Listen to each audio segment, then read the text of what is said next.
Politics में आप बहुत कहेंगे तो ये कहेंगे कि कॉन्ट्रडिक्शंस हैं, लेकिन कॉन्ट्रडिक्शन भारतीयता में हैं। हम लोग अपने आप को कभी कुछ कह देते हैं, कभी कुछ कह देते हैं। कॉन्ट्रडिक्शन हमारी आज फॉरेन पॉलिसी में है, कॉन्ट्रडिक्शन आज बीजेपी जो कर रही है उसमें है, कॉन्ट्रडिक्शन इसमें है कि उन्होंने शिवसेना को अलग कर दिया, छोड़ दिया।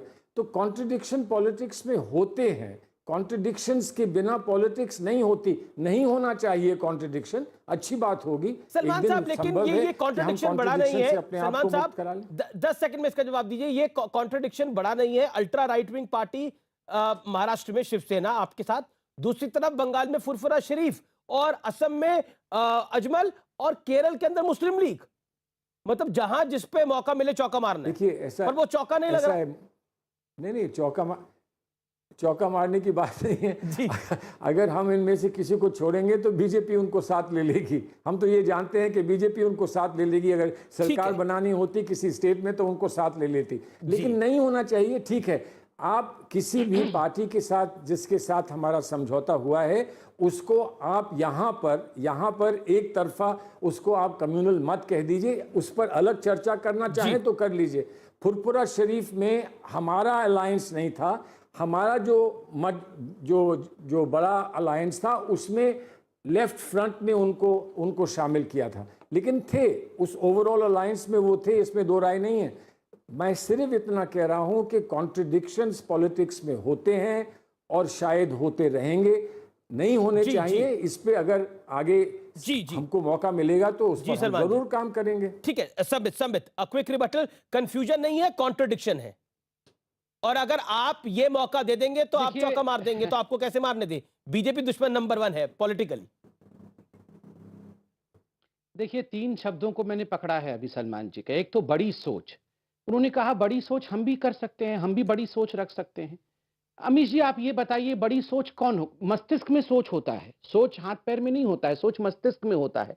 और बड़ी सोच रखने के लिए एक अध्यक्ष चाहिए पार्टी में, एक केवल एक फंक्शनिंग अध्यक्ष नहीं, एक वर्केबल अध्यक्ष चाहिए। कार्यकारी अध्यक्ष नहीं चलेगा। बड़ी सोच तो उसी के मस्तिष्क में उपजेगा ना। और मैं तो बड़े आश्चर्य के साथ कह रहा हूं, सलमान जी शायद बोल नहीं पा रहे होंगे मगर सोच जरूर रहे होंगे। अध्यक्ष कहां है? अध्यक्ष बन ही नहीं पा रहा है। 1.5-2 साल हो गए आज कांग्रेस के पास अध्यक्ष नहीं है। तो ये बड़ी सोच पर सोनिया जी है, madam Gandhi number 1। Sambit, madam Gandhi है। मैंने कहा ना कार्यकारी अध्यक्ष कभी भी इतने बड़े पार्टी को, इतने बड़े जहाज को किनारे नहीं लगाता है। आपको वर्किंग प्रेसिडेंट चाहिए जो परफॉर्म करता हो, जो ग्राउंड में हो। नंबर 2 जो शब्द इन्होंने प्रयोग किया वो है हालात बदलेंगे, भविष्य में हम भी ऊपर आएंगे। सही बात है, हर बच्चा कहता है कि मैं क्लास में कभी ना कभी टॉपर तो बनूंगा ही, मगर उसके लिए परिश्रम करना पड़ता है, उसके लिए मेहनत करनी पड़ती है। अब चादर टान के हम सो जाएं और हम सपने देखें कि हम भविष्य में टॉपर बन जाएंगे, तो फिर लोग उसे मुंगेरी लाल के हसीन सपने कहेंगे। वो एक हार्ड वर्किंग स्टूडेंट के सपने नहीं होंगे। जी। कहां है हार्ड वर्क आज कांग्रेस पार्टी में? आज मैं कंप्लीट कर रहा हूं। लास्ट में बहुत अच्छी बात कही, contradiction Indian way of life में है, कॉन्ट्रडिक्शन पॉलिटिक्स में होता है। मगर हां, अगर आटे में नमक के भाव के रूप में कॉन्ट्रडिक्शन हो तो सक्सेसफुल होगा। मगर पूरा आटा कॉन्ट्रडिक्शन होगा और नमक के भाव में डेमोक्रेसी होगी तो फिर वो कंफ्यूजन कहलाएगा, वो कॉन्ट्रडिक्शन नहीं कहलाता है। मैं राउंड नंबर 2 की तरफ बढ़ा हूं और ये उत्तर प्रदेश और कश्मीर के ऊपर बात होगी। उत्तर प्रदेश की सियासत से सलमान खुर्शीद पनपे हैं, आगे बढ़े हैं। राउंड 2, खुर्शीद साहब, राउंड नंबर 2 जो है वो आपकी जिस प्रदेश से आप आते हैं उसकी पॉलिटिक्स को लेकर है। बंगाल में जो खेला होना था हो गया, अब उत्तर प्रदेश के खेले की बारी है। और उत्तर प्रदेश में आपके करीबी मित्र, आपके छोटे भाई जितिन प्रसाद ने बीजेपी का दामन थाम लिया है। बीजेपी ने अपनी तैयारी शुरू भी कर दी है। उत्तर प्रदेश का खेला आप सलमान खुर्शीद साहब कैसे देखते हैं? हमारे लिए तो बात बड़ी स्पष्ट है। मुझे आश्चर्य है कि भारतीय जनता पार्टी को आज तक कांग्रेस और विभिन्न पार्टियों के नेताओं की आवश्यकता है। बंगाल में ऐसा ही किया जी, आंध्र प्रदेश में ऐसा ही किया, और जगह भी ऐसे ही कर रहे हैं।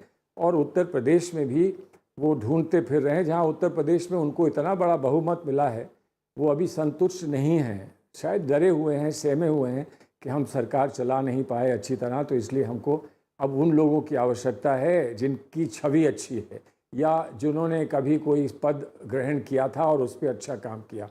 तो ठीक है, वो ले जाना चाहते हैं ले जाएं, हमको कोई उसमें आपत्ति नहीं है, वो ले गए हैं। अब जैसे आपने कहा सचिन मेरे छोटे भाई की तरह थे जितिन थे और उनके पारिवारिक संबंध हमारे उनसे थे। अब उन्होंने अपना एक निर्णय लिया, हम उसका सम्मान करते हुए हमने उनको विदा कर दिया। ठीक है, उनका निर्णय है, अब उनको सफलता मिले ना मिले वो आगे समय बताएगा। जी, लेकिन मेरा सवाल ये है कि संबित, इस पर आप अपना जवाब दीजिएगा, लेकिन उससे पहले सलमान खुर्शीद एक 30 सेकंड में जरूर जवाब दे दीजिए।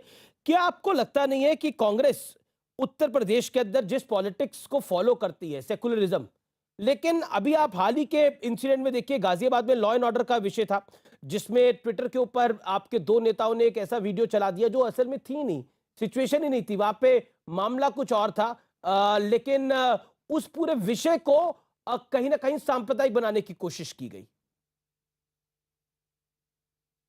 देखिए, एक विषय पर अभी पूरी जांच तो हुई नहीं है, और अगर किसी ने उस पे कोई त्रुटि करी और उस पे कोई गलती करी तो हम ये मत भूलें कि परिप्रेक्ष्य क्या है।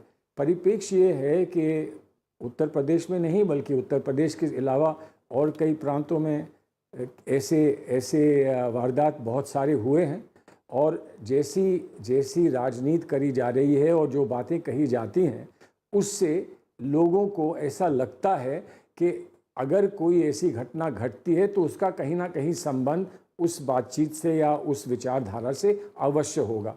तो अगर वो सतर्क नहीं है और इस बात को मानते हुए कुछ कह देते हैं जो असत्य हो या सत्य ना हो, तो ठीक है, उनकी गलती है, लेकिन जांच तो होनी है ना, पता तो चलना चाहिए कि अगर जो हुआ तो वो क्यों हुआ।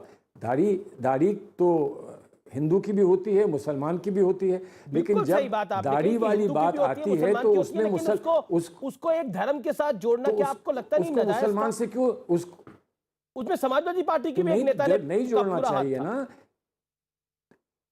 किस ने दाढ़ी पर इस ऐसे वार किए हैं या दाढ़ी पर ऐसी टिप्पणी की है, उसमें कहाँ मुसलमान हैं और कहाँ हिंदू हैं? कि किसी हिंदू की दाढ़ी पे तो ऐसी टिप्पणी नहीं होती, तो मुसलमान की दाढ़ी पे क्यों करते हैं? मुसलमान क्या कपड़े पहनते हैं, ये बात क्यों कही जाती है सार्वजनिक रूप से? तो इसलिए सच्ची बात यह है कि जहां ऐसा होता है वो गलत है, और वो भारतीय जनता पार्टी के अच्छे नेताओं को, जैसे संबित पात्रा हैं, इनको भी स्वीकार करना चाहिए कि ये हमारी नीति नहीं है, ना होगी, और अगर ऐसा होता है तो वो गलत होता है। संबित पात्रा जवाब। देखिए, सलमान जी की एक बात से मैं सहमत नहीं हूं। सलमान जी ने कहा मुसलमान के ड्रेस के बारे में क्यों चर्चा होती है जब हिंदू के ड्रेस के बारे में तो कभी चर्चा होती नहीं है। सलमान जी, कांग्रेस पार्टी वह पार्टी है जिसने भगवा आतंकवाद टर्म कॉइन किया था, और आपको याद होगा सलमान जी, जयपुर का वो दृश्य, जयपुर में आप लोगों का अधिवेशन था, मंच पे सोनिया जी मौजूद थी, मंच पे मनमोहन सिंह बतौर प्रधानमंत्री मौजूद थे, राहुल गांधी वाइस प्रेसिडेंट के रूप में पहली बार लॉन्च हुए थे, और वहां शिंदे जी का भाषण और जिस प्रकार से उन्होंने आतंकवादी कैंप के विषय में संघ को लेकर, बीजेपी को लेकर, और भगवा आतंकवाद शब्द कॉइन किया, पी चिदम्बरम जी ने उसे रिपीट किया और कई नेताओं ने आपका उसको रिपीट किया गया। तो ये कहना कि हिंदुओं के ऊपर आप आक्रमण नहीं करते हैं, ये बिल्कुल बिल्कुल बिल्कुल गलत है। दूसरी बार आपने कहा कि उत्तर प्रदेश में हम शायद डरे हुए हैं कि शायद हमारी जमीन खिसक रही है इसलिए हम नेता ले रहे हैं। देखिए सलमान खुर्शीद जी, इतने बड़े बहुमत के बाद भी, इतना अच्छा प्रदर्शन के बाद भी डरे हुए रहना ये बहुत अच्छी निशानी है। ये एरोगेंस नहीं होना चाहिए कभी भी। ये हमारे पास इतना बड़ा बहुमत है, हम कभी डरेंगे नहीं। बिल्कुल, जनता के पास दोबारा जाना है तो डरना